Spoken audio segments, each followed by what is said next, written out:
السلام عليكم ورحمة الله وبركاته.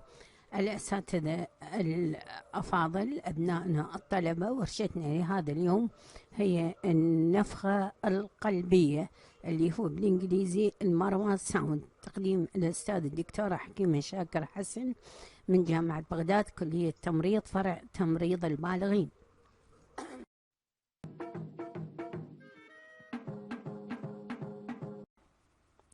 في البداية حنتكلم عن المناطق اللي يتم فيها الإصغاء للصمامات. منطقة عندنا الأورتيك، هاي منطقة الصمام الأبهر اللي يصير بالسكند انتركوستال سبيس ما بين الضلع الثاني والثالث، هو منطقة البولميناري بالاتجاه الأيسر، الصير ما بين الضلع الثاني والثالث، ومنطقة عندنا الصمام الترايكاسبيد اللي هو الثلاثي الشرف، هذا يقع ما بين الضلع الرابع والخامس، ومنطقة عندنا المايترال فالف اللي هو يقع بالفيفث انتركوستال سبيس ما بين الضلع الخامس والسادس وبالميد اكليفيكال. انغلاق الصمام التاجي مع الصمام ثلاثي الشرف حيعطينا الصوت اللي هو الاس 1، وانغلاق الصمام الرئوية الأبهر حيعطينا الصوت الاس 2. هذا رسم آخر اللي هو يعني هنا الصمام التاجي والصمام الثلاثي الشرف يصير بنفس المستوى، والصمام لما ينسد الصمام التاجي والصمام الثلاثي الشرف حيعطينا الاس 1، لما ينسد الصمام الأبهر والصمام الرئوي حيعطينا الاس 2، والصوت يصير لب دب أو دب دب دب دب دب دب.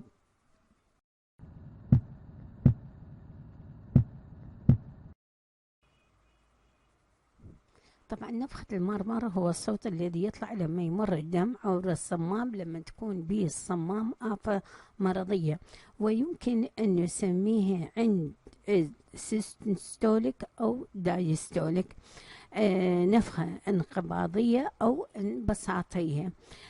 شنو دورهم في القصور التاجي اللي هو الميترا ريجاجريتيشن؟ فهنا عندنا هذا السيستوليك أو دايستوليك، يمكن أن تكون هاي النفخة عندنا انقباضية أو قد تكون انبساطية. انقباضية يعني معناتها السيستوليك، والانبساطية هي الدايستوليك. طبعا اللي حيصير انه الدم ينقل من الأذينين إلى البطينين، ويمن ينقل فش حي عبر الصمام التاجي، فش حي ينسد الصمام التاجي، يظهر لنا الاس 1. بعدين يمن ينقي يصير ينقبض البطين، وينقل الدم منه إلى الشريان الأبهر، وبعدها ينسد الشريان الأبهر فيظهر لنا عندنا الاس 2 الصوت الثاني اللي هو الاس 2. طبعا انه معناها هذا معناه شنو؟ انه انقباض البطينين يكون ما بين الصوتين الاس 1 والاس 2، معناه ان البطين يكون في مرحله انقباض، اي انه النفخه انقباضيه تكون ما بين الاس 1 والاس 2، وهذا معناته وما بين الاس 2 والاس 1 تكون فترة انبساطية. هنا عندنا هذا الاس 1 والاس 2 اللي هي الفترة الانقباضية، والاس 2 والاس 1 اللي هي الفترة الانبساطية. ايش حيصير؟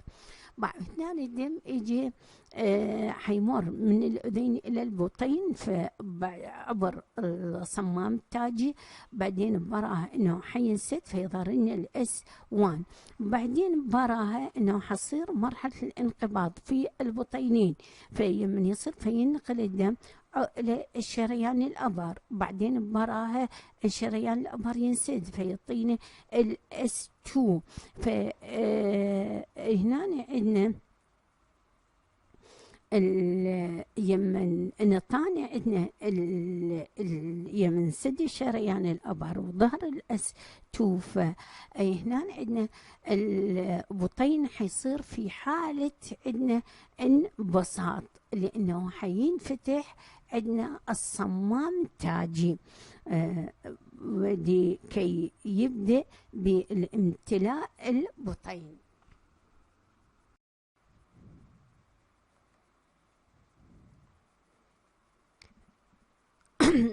طبعا هسه هنا عندنا آفة بالصمام، قد تكون هذه الآفة أما بتضيق بالصمام يعني ستينوسيس، أو أكو قصور اللي هو ريجاجريتيشن بالصمام.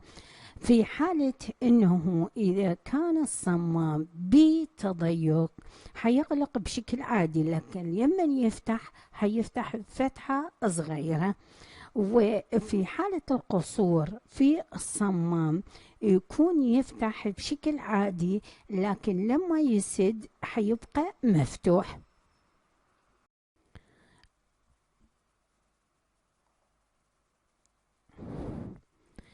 لو فرضنا هذا الصمام الأبري في تضيق، فالدم يعبر من البطين الأيسر عبر الأبر أثناء انقباض البطين الأيسر، وبالتالي ما ينقبض البطين الأيسر حيروح إلى الأبر عبر صمام فيه مشكلة، وبالتالي أثناء ما يعبر الصمام المتضيق حيعطي الصوت الذي هو نفخة انقباضية.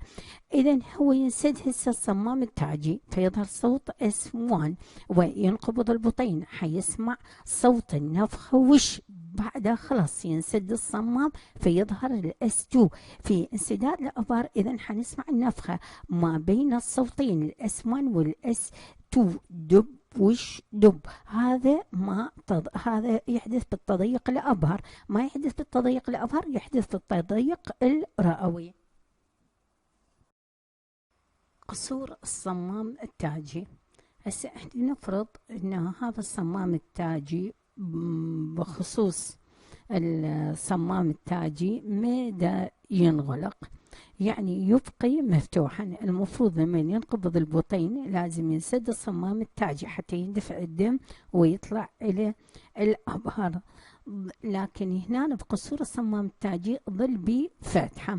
فانقباض البطين الأيسر حيبدأ أنه يرجع الدم إلى الوراء من خلال الفتحة الصغيرة، حيرجع الدم يمر عبر الصمام بمشكلة بمرض، فيعطي هذا الصوت صوت نفخة. أثناء انقباض البطين الأيسر حيعطي نفخة نسميها النفخة الانقباضية، وبالتالي قصور التاجي حيصير بنفخة هي سيستوليك يعني نفخة انقباضية. فيمكن أن نحفظ قصور التاجي نفخة انقباضية وليس انبساطية.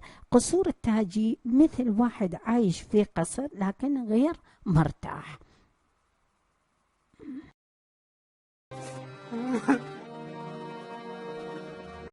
مرمر واكو دايستوليك مرمر.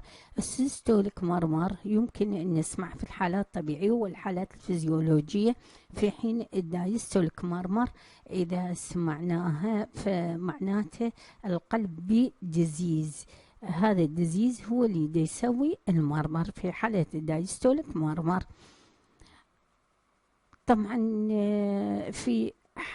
في حالة السيستوليك مرمر هسه حنحكي بثلاث حالات اللي هي الهالوسيستوليك مرمر، أو أيضا عندنا الميد سيستوليك مرمر، وعندنا الليت سيستوليك مرمر. الهالوسيستوليك مرمر معناته النفخة الانقباضية الشاملة. هذه النفخة الانقباضية الشاملة هذه تحدث ما بين S1 والS2، وتكون دورات نسميها عندنا بالمانا سيستوليك مرمر، ونسمعها يعني على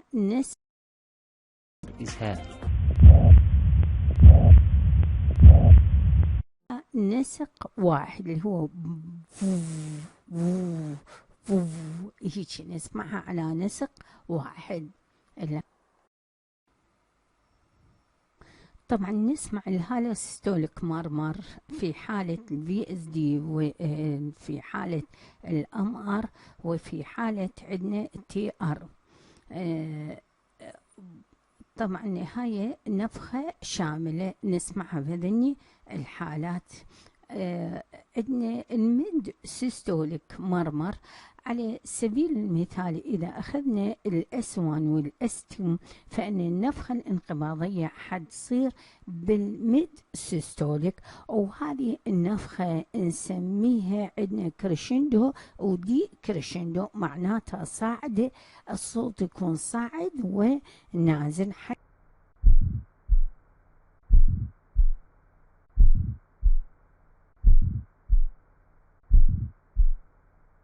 سيستوليك مرمر معناتها النفخة الانقباضية القاذفة، وهذه تجي من ضخ وقذف الدم باتجاه الوعاء.